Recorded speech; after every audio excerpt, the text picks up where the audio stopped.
Salam dan bahagia Ibu dan Bapak guru hebat. Selamat datang di modul Mendidik dan Melatih Kecerdasan Budi Pekerti.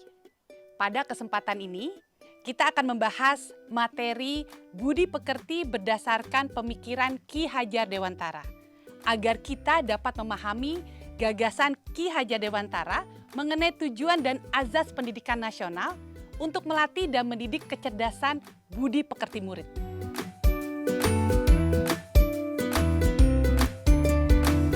Suatu hari, Ibu Handa mendaftarkan Wuri dan dua temannya untuk mengikuti lomba cerdas cermat berkelompok tingkat SMP. Wuri merasa paling pandai di antara teman satu kelompoknya. Pada saat lomba berlangsung, Wuri selalu berusaha dengan cepat menjawab pertanyaan lomba tanpa mendiskusikannya dengan teman setimnya. Bahkan sampai membuat teman satu timnya merasa diabaikan. Akibatnya, banyak jawaban yang salah sehingga membuat timnya tidak masuk ke babak selanjutnya. Selesai lomba, Ibu Handa mendekati muridnya dan bertanya, mengapa mereka menjawab soal dengan cepat sekali dan tanpa diskusi terlebih dahulu. Sementara diberikan waktu untuk diskusi oleh panitia. Wuri lalu menjawab dengan menyalahkan teman satu timnya. Jika mereka tidak mengerti pertanyaannya, apalagi jawabannya. Ia pun mengatakan jika dirinya saja tidak dapat menjawabnya, apalagi teman-temannya. Sehingga merasa tidak perlu diskusi. Melihat lomba tersebut, Ibu Handa tersadar bahwa selama ini ia terlalu fokus melatih penguasaan materi lomba dan lalai mengajarkan perilaku rendah hati dan bekerja sama. Ibu dan Bapak guru, dari cerita tersebut, apakah kita sebagai pendidik cukup hanya membantu murid dengan kecakapan kognitif saja? Sementara murid membutuhkan tuntunan yang dapat menumbuhkan budi pekerti dalam kehidupannya. Budi pekerti atau yang disebut watak diartikan sebagai bulatnya jiwa manusia yang merupakan hasil dari bersatunya gerak pikiran, perasaan, dan kehendak atau kemauan sehingga menimbulkan suatu tenaga. Budi pekerti juga dapat dimaknai sebagai perpaduan antara cipta, kognitif, dan rasa afektif sehingga menghasilkan karsa, psikomotorik. Misalnya, seseorang yang memiliki budi pekerti jujur, maka kecil kemungkinan ia melakukan kebohongan atau mengambil sesuatu yang bukan miliknya. Atau bahkan ia akan merasa terganggu jika melihat ketidakjujuran terjadi di sekitarnya. Kita dapat melihat perpaduan antara pengetahuan atau wawasan tentang kejujuran, kognitif, dan perasaan yang mengikutinya seperti ia merasa gelisah jika ia berperilaku tidak jujur atau melihat perilaku ketidakjujuran di sekitarnya.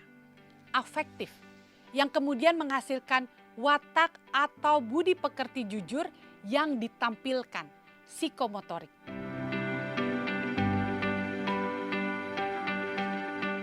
Bagian biologis adalah bagian yang berhubungan dengan rasa, seperti rasa takut, cemas, gelisah, putus asa, tidak percaya diri, senang, bahagia, kecewa, sedih, dan sebagainya. Di samping itu, terdapat juga bagian intelligible, yaitu bagian yang berhubungan dengan kemampuan kognitif atau kemampuan berpikir menyerap pengetahuan.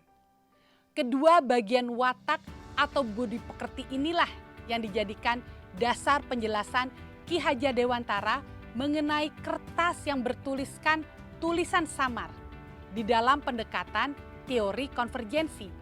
Lalu, bagaimana budi pekerti atau watak bisa terbentuk?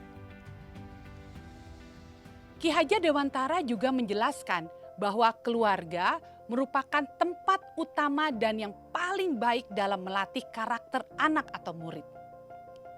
Keluarga menjadi tempat anak atau murid dalam proses menyempurna, menjadi sempurna. Sebagai laboratorium awal dan utama melatih kecerdasan budi pekerti anak agar siap menjalani hidup dalam masyarakat. Kita sebagai pendidik di sekolah ikut turut serta berperan membantu murid untuk menemukan kecerdasan budi pekerti dengan tuntunan dan teladan yang sesuai dengan kebutuhan murid. Seseorang yang mempunyai kecerdasan budi pekerti akan senantiasa memikirkan, merasakan, dan mempertimbangkan setiap perilaku yang ditampilkannya.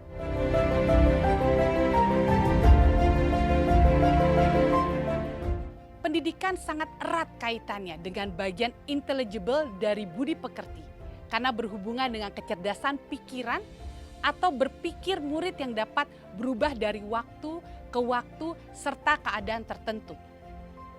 Murid dapat menumbuhkan kecakapan berpikir atau pikiran dengan baik karena pengaruh keadaan. Salah satu yang mempengaruhinya mungkin saja kita sebagai pendidik yang senantiasa menuntun tumbuhnya kecerdasan pikiran murid. Bukankah kita ketika masih anak-anak saat berusia sekitar 3-4 tahun, kita sedikit demi sedikit berproses memahami sesuatu menggunakan panca indera. Misalnya ketika orang tua atau guru membacakan cerita atau menunjukkan sesuatu, kita menggunakan indera penglihatan, pendengaran untuk berusaha memahaminya. Kemudian kita mencoba mengekspresikan apa yang kita pahami dengan meniru, mengulangi kata dan kalimat yang orang tua atau guru ucapkan sampai kemudian kita dapat mengenal huruf dan tulisannya. Lalu mengembangkannya hingga menjadi keterampilan membaca, menulis dan berhitung. Bahkan memahami isi bacaan, kemudian mampu menceritakan kembali isi bacaan hingga memproduksi bacaan tersebut. Sebagai pendidik, tentu kita menemukan berbagai macam watak murid setiap harinya di kelas. Menemani proses belajarnya, mendampingi tumbuhnya kecerdasan pikirnya, dan membantu murid menemukan budi pekerti atau watak baiknya, serta membantu murid mengendalikan dan memperbaiki watak atau budi pekerti yang kurang baik. Misalnya, di kelas kita menemukan murid yang belum mampu membaca, menulis, dan berhitung. Apakah kita dapat membantu murid untuk mampu membaca, menulis, dan berhitung? Dengan tuntunan dan dampingan yang tepat, kita dapat mengupayakan yang terbaik. Agar murid mampu memahami dan memaknai pentingnya membaca, menulis, dan berhitung bagi dirinya. Sehingga bisa menuntun murid untuk mampu menguasainya. Contoh lain, ketika kita di kelas menemukan murid yang sangat pemalu untuk mengungkapkan pendapatnya. Apakah kita dapat membantunya memunculkan kesadaran akan pentingnya menjadi lebih berani untuk mengemukakan pendapatnya di kelas? Kita dapat membantunya untuk menggali potensi kecerdasan budi pekerti di dalam dirinya. Dengan membuatnya sadar alasan dan tujuan mengapa penting untuk berani. Akal, mengasah perasaan dan perilaku yang membuatnya berpikir. Rasa, dan memunculkan kehendak, karsa, untuk kemudian mempertimbangkan perilaku berani, mengungkapkan pendapatnya. Memahami kemampuan kodrat anak atau murid sebagai individu yang sadar mampu memikirkan, memahami, merasakan, berempati, berkehendak, dan bertindak semestinya dapat kita tanamkan dalam benak kita sebagai pendidik. Agar murid mampu berefleksi, memberikan makna dari pengalaman-pengalamannya untuk mengenal dirinya. Maka murid dapat menjadi manusia atau individu yang merdeka, berakal budi yang menentukan keberadaan dan jati dirinya. Mari kita refleksi bersama.